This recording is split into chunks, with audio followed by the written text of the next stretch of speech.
शिक्षित करने का सैयदना साहब का क्या कमिटमेंट है। 99 एज में भी बैठ करके बच्चों को पढ़ाना, और मैं समझता हूं 800,000 बच्चे एक साथ पढ़ रहे थे। मेरे दिल को वो दृश्य हमेशा हमेशा प्रेरणा देता रहता है। गुजरात में रहते हुए हमने एक दूसरे को बहुत करीब से देखा है।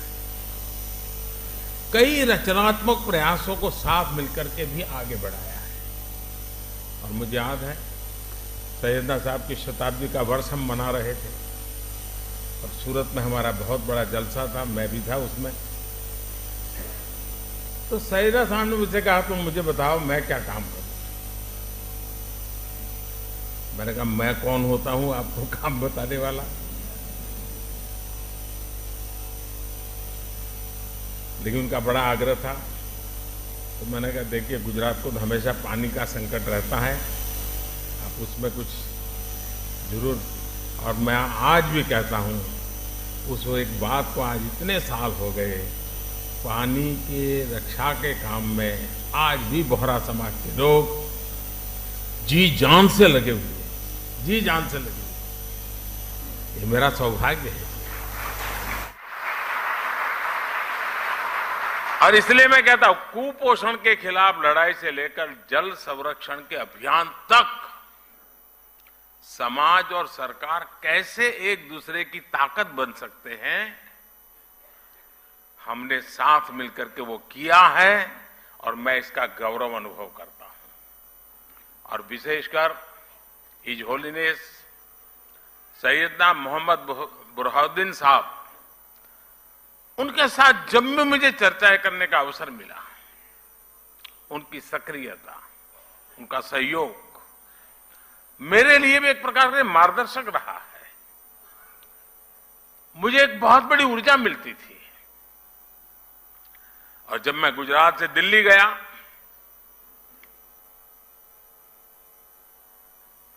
आपने गादी संभाली, वो प्यार आज भी बना हुआ है, वो सिलसिला चलता रहा।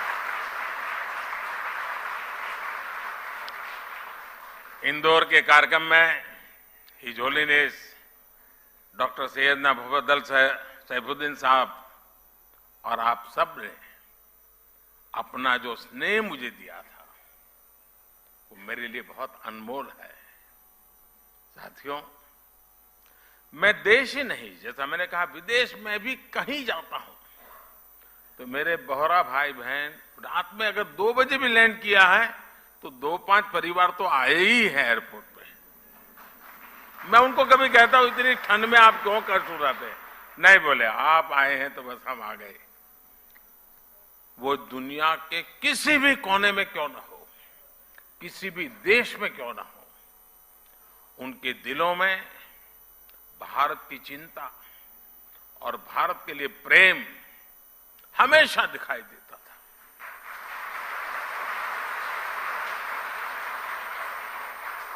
आप सभी की ये भावनाएं, आपका ये प्यार मुझे बार बार आप तक खींच लाता है। साथियों, कुछ प्रयास और कुछ सफलताएं ऐसी होती हैं जिनके पीछे कई दशकों के सपने लगे होते हैं। मुझे बात पता है कि मुंबई शाखा के रूप में अल जमाया तुस सैफिया का जो विचार हो रहा है, इसका सपना दशकों पहले हिज होलीनेस सैयदना अब्दुल कादिर नईमुद्दीन साहब ने देखा था।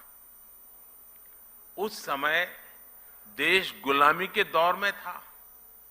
शिक्षा के क्षेत्र में इतना बड़ा सपना अपने आप में एक बहुत बड़ी बात थी। लेकिन जो सपने सही सोच से देखे जाते हैं वो पूरे होकर के रहते हैं। आज देश जब अपनी आजादी के अमृतकाल की यात्रा शुरू कर रहा है तो शिक्षा के क्षेत्र में बोहरा समाज के इस योगदान की अहमियत और भी बढ़ जाती है। और जब आजादी के 75 साल की याद करता हूं तो मैं एक बात का जिक्र जरूर करूंगा, और मेरा तो आप सबसे आग्रह है कि जब भी आप सूरत जाएं या मुंबई आएं, एक बार दांडी जरूर हो आइए। दांडी यात्रा महात्मा गांधी जी की आजादी का एक टर्निंग पॉइंट था, लेकिन मेरे लिए सबसे बड़ी बात वो है कि दांडी यात्रा में, दांडी में नमक सत्याग्रह के पहले गांधी जी आपके घर में रुके थे, दांडी में।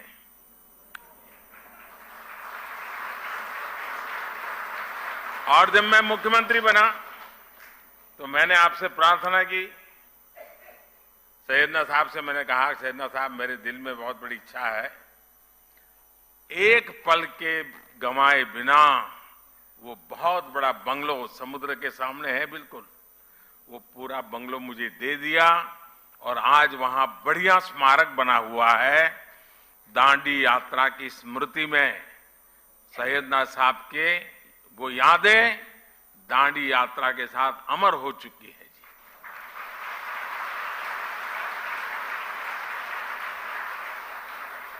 आज देश नई राष्ट्रीय शिक्षा नीति जैसे सुधारों के साथ, यहां बहुत सारे पुराने और आज वर्तमान वाइस चांसलर्स बैठे हैं, मेरे सारे साथी रहे हैं, अमृत काल में जिन संकल्पों को हम आगे बढ़ा रहे हैं, महिलाओं को, बेटियों को आधुनिक शिक्षा के नए अवसर मिल रहे हैं। इसी मिशन के साथ अल जमायातुस सैफिया भी आगे बढ़ रहा है। आपका करिकुलम भी आधुनिक शिक्षा के हिसाब से अपग्रेडेड रहता है और आपकी सोच भी पूरी तरह से अपडेटेड रहती है।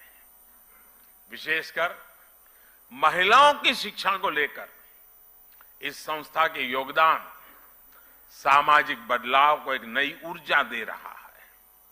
साथियों, शिक्षा के क्षेत्र में भारत कभी नालंदा और तक्षशिला जैसे विश्वविद्यालयों का केंद्र हुआ करता था। पूरी दुनिया से लोग यहां पढ़ने और सीखने आते थे। अगर हमें भारत के वैभव को वापस लाना है तो हमें शिक्षा के उस गौरव को भी वापस लाना होगा। इसलिए आज भारतीय कलेवर में ढली आधुनिक शिक्षा व्यवस्था ये देश की प्राथमिकता है। इसके लिए हम हर स्तर पर काम कर रहे हैं। आपने देखा होगा, पिछले 8 वर्षों में रिकॉर्ड संख्या में यूनिवर्सिटीज भी खुली है। मेडिकल एजुकेशन जैसी फील्ड में जहां युवाओं का रुझान भी है और देश की जरूरत भी है, उसे देखते हम हर जिले में मेडिकल कॉलेज खोल रहे हैं। आप देखिए, 2004 से 2014 के बीच देश में 145 मेडिकल कॉलेज खोले थे, जबकि 2014 से 2022 के बीच 260 से ज्यादा मेडिकल कॉलेज खोले गए। बीते 8 वर्षों में देश में, और एक खुशी की बात है, देश में हर सप्ताह एवरी वीक एक यूनिवर्सिटी और 2 कॉलेज खुले हैं। Every week. ये स्पीड और स्केल इस बात के गवाह है कि भारत उस युवा पीढ़ी का पुल बनने जा रहा है जो विश्व के भविष्य को दिशा देगी। साथियों, महात्मा गांधी कहते थे कि शिक्षा हमारे आसपास की परिस्थितियों के अनुकूल होनी चाहिए, तभी उसकी सार्थकता बनी रह सकती है। इसलिए देश ने शिक्षा व्यवस्था में एक और अहम बदलाव किया है। ये बदलाव है एजुकेशन सिस्टम में स्थानीय भाषा को महत्व देना। अब हम देख रहे थे सारा गुजराती में जिस प्रकार से कविता के माध्यम से जीवन के मूल्यों की चर्चा हमारे साथियों ने की। मातृभाषा की ताकत, मैं गुजराती भाषी होने के कारण बहुत शब्दों को से ऊपर उस भावना को पकड़ पा रहा था, मैं अनुभव कर रहा था। साथियों, गुलामी के समय अंग्रेजों ने इंग्लिश को ही शिक्षा का एक पैमाना बना दिया था। दुर्भाग्य से आजादी के बाद भी हम उस हीन भावना को ढोते रहे। इसका सबसे बड़ा नुकसान हमारे गरीब के बच्चों को, दलितों, पिछड़ों और कमजोर वर्ग को हुआ। प्रतिभा होने के बाद भी उन्हें केवल भाषा के आधार पर प्रतियोगिता से बाहर कर दिया जाता था। लेकिन अब मेडिकल और इंजीनियरिंग जैसी पढ़ाई भी स्थानीय भाषा में की जा सकेगी। इसी तरह भारतीय जरूरतों के हिसाब से देश ने और भी कई बदलाव किए हैं। पिछले कुछ वर्षों में हमने पेटेंट इकोसिस्टम पर काम किया और पेटेंट फाइल करने को आसान बनाया है। आज आईआईटी, आईआईएससी जैसे संस्थानों में पहले से कई ज्यादा संख्या में पेटेंट फाइल हो रहे हैं। आज शिक्षा के क्षेत्र में बड़े पैमाने पर टेक्नोलॉजी का इस्तेमाल हो रहा है। इसलिए स्कूलों में लर्निंग टूल का उपयोग होने लगा है। अब युवाओं को किताबी ज्ञान के साथ ही स्किल, टेक्नोलॉजी और इनोवेशन के लिए तैयार किया जा रहा है। इससे हमारे युवा रियल वर्ल्ड के प्रॉब्लम के लिए तैयार हो रहे हैं, उनके सॉल्यूशंस खोज रहे हैं। साथियों, किसी भी देश में उसका एजुकेशन सिस्टम और उसका इंडस्ट्रियल इकोसिस्टम दोनों ही मजबूत होना जरूरी होता है। इंस्टीट्यूट और इंडस्ट्री ये दोनों एक दूसरे के पूरक होते हैं। ये दोनों युवाओं के भविष्य की नींव रखते हैं। दाऊदी बोहरा समाज के लोग तो खासकर बिजनेस में काफी सक्रिय भी और सफल भी हैं। बीते 8-9 वर्षों में आपने ईज ऑफ डूइंग बिजनेस की दिशा में ऐतिहासिक सुधारों को देखा है, उसके प्रभाव को महसूस किया है। इस दौरान देश ने 40,000 कंप्लायंसेस को खत्म किया, सैकड़ों प्रावधानों को डिक्रिमिनलाइज किया। पहले इन कानूनों का डर दिखाकर एंटरप्रेन्योर्स को परेशान किया जाता था। इससे उनका बिजनेस प्रभावित होता था। लेकिन आज सरकार जॉब क्रिएटर्स के साथ खड़ी और उनको पूरा समर्थन देने वाली सरकार है। पिछले कुछ वर्षों में विश्वास का अभूतपूर्व वातावरण तैयार हुआ है। हम 42 सेंट्रल एक्ट में सुधार के लिए जन विश्वास बिल लेकर आए हैं। कारोबारियों में भरोसा जगाने के लिए हम विवाद से विश्वास योजना लेकर के आए हैं। इस बार के बजट में भी टैक्स दरों में सुधार जैसे कई कदम उठाए गए हैं। इससे कर्मचारियों और उद्यमियों के हाथों में ज्यादा पैसा आएगा। इन बदलावों से जो युवा जॉब क्रिएटर बनने का सपना देख रहे हैं, उनके लिए आगे बढ़ने के कई अवसर पैदा होंगे। साथियों, एक देश के रूप में भारत के लिए विकास भी महत्वपूर्ण है और साथ साथ विरासत भी महत्वपूर्ण है। यही भारत में हर पंथ, समुदाय और विचारधारा की भी विशेषता रही है। इसलिए आज देश परंपरा और आधुनिकता के संगम की तरफ विकास के रास्ते पर आगे बढ़ रहा है। एक और देश में आधुनिक फिजिकल इंफ्रास्ट्रक्चर बन रहा है, तो साथ ही देश सोशल इंफ्रास्ट्रक्चर भी निवेश कर रहा है। आज हम पर्व त्योहारों की प्राचीन सांझी परंपरा को भी जी रहे हैं और त्योहारों की खरीदारी के दौरान आधुनिक टेक्नोलॉजी से पेमेंट भी कर रहे हैं।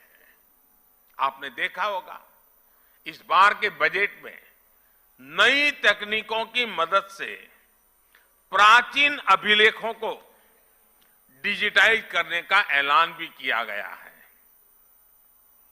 और मैं अभी हमारे जो पुरानी सदियों पुराने जो पुराण है हस्तलिखित वो देख रहा था, तो मैंने आग्रह किया कि भारत सरकार की एक बहुत बड़ी योजना है, हमारे सारे ये चीजें डिजिटलाइज हो जानी चाहिए, आने वाली पीढ़ियों को काम आएगी। मैं चाहूंगा इस तरह के प्रयासों को आगे बढ़ाने के लिए सभी समाज, सभी संप्रदाय आगे आए। किसी भी पद्धति से जुड़े अगर कोई प्राचीन टेक्स्ट है तो उन्हें डिजिटाइज किया जाना चाहिए। बीच में मैं मंगोलिया गया था, तो मंगोलिया में हस्तप्रत भगवान बुद्ध के जमाने की कुछ चीजें थी, अब वहां पड़ी थी, तो मैंने कहा कि आप मुझे दे दीजिए, मैं इसको डिजिटलाइज करता हूं, और उस काम को हमने कर दिया। हर परंपरा, हर आस्था एक सामर्थ्य है। युवाओं को भी इस अभियान से जोड़ा जाना चाहिए। दाऊदी बोहरा समाज इसमें बहुत बड़ी भूमिका निभा सकता है। इसी तरह पर्यावरण संरक्षण हो, मिलेट्स का प्रसार हो, आज भारत इन विषयों पर पूरे विश्व में बड़े अभियान को लीड कर रहा है। आप इन अभियानों में भी जन भागीदारी को बढ़ाने के लिए इन्हें लोगों के बीच लेकर जाने का संकल्प ले सकते हैं। इस वर्ष भारत G20 जैसे महत्वपूर्ण वैश्विक मंच की अध्यक्षता भी कर रहा है। बोहरा समाज के जो लोग